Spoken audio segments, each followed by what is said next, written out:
भारतीय राजनीति में भावनात्मक प्रतीकों का इस्तेमाल कोई नया चलन नहीं है, लेकिन जब सैन्य कार्रवाई को सिंदूर से जोड़कर जनभावनाओं में तब्दील किया जाए, तब बात सिर्फ एक ऑपरेशन की नहीं रह जाती, ये सत्ता की रणनीति बन जाती है। ऑपरेशन सिंदूर को लेकर जिस तरह मोदी सरकार इसे महिलाओं के सिंदूर, राष्ट्र की सुरक्षा और जनसंपर्क के मिशन के रूप में पेश कर रही है, वो ये दर्शाता है कि अब युद्ध भी एक इवेंट है और शांति की अपेक्षा प्रचार उसकी पहली प्राथमिकता है।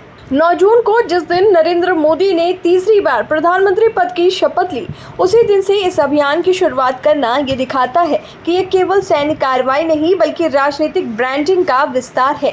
महिलाओं को सिंदूर देना एक भावुक पहल लग सकती है, लेकिन असल सवाल ये है कि जिन औरतों का सिंदूर उजड़ गया, उनकी मांगों का क्या? वे माएँ, वो पत्नियां जिन्होंने अपने बेटे और पति को खोया, क्या उन्हें भी ये सिंदूर बांटा जाएगा या सिर्फ राजनीतिक लक्ष्य वाले समूहों को ही ये उपहार मिलेगा?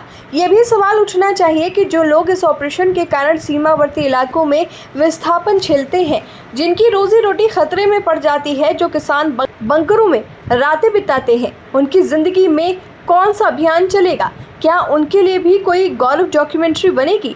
बिहार चुनाव के दरवाजे पर खड़ी भाजपा के लिए अभियान महज एक सैन्य उपलब्धि का उत्सव नहीं बल्कि पूरे संगठन को सक्रिय करने का एक सुनियोजित माध्यम है।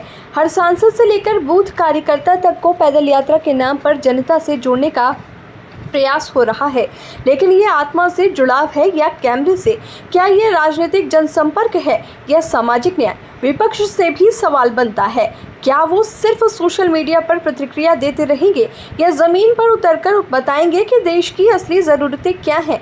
क्या विपक्ष कभी ये पूछेगा कि ऑपरेशन सिंदूर के नाम पर जो 100 से अधिक आतंकियों के मारे जाने की बात की जा रही है, उसका कोई स्वतंत्र सत्यापन है?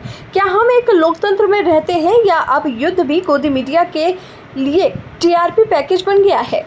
जब सरकार एक सैन्य ऑपरेशन को सिंदूर कहकर प्रस्तुत करती है, तो ये भावनात्मक भाषा एक साथ कई परतें खोलती है: राष्ट्रवाद, पितृसत्ता और राजनीतिक नियंत्रण। लेकिन इन सब के बीच वो आम आदमी खो जाता है, जिसके लिए ना तो सुरक्षा की ठोस व्यवस्था है, ना रोजगार की गारंटी है। जो लोग हर चुनाव में विकास की बातें सुनते हैं लेकिन हर बार भावनात्मक मुद्दों में उलझा दिए जाते हैं, क्या उनके भविष्य पर भी कोई ऑपरेशन चलेगा? देश को अगर सचमुच गौरव की अनुभूति करानी है तो सैनिकों की शहादत के साथ साथ किसानों की आत्महत्या, युवाओं की बेरोजगारी और औरतों की असुरक्षा पर भी उतनी ही तीव्रता से बात करनी होगी। नहीं तो ऑपरेशन सिंदूर जैसे अभियानों की चमक में सच की परछाई गुम हो जाएगी और जनता सिर्फ तालियों की गूंज में अपने सवालों को खोती रहेगी।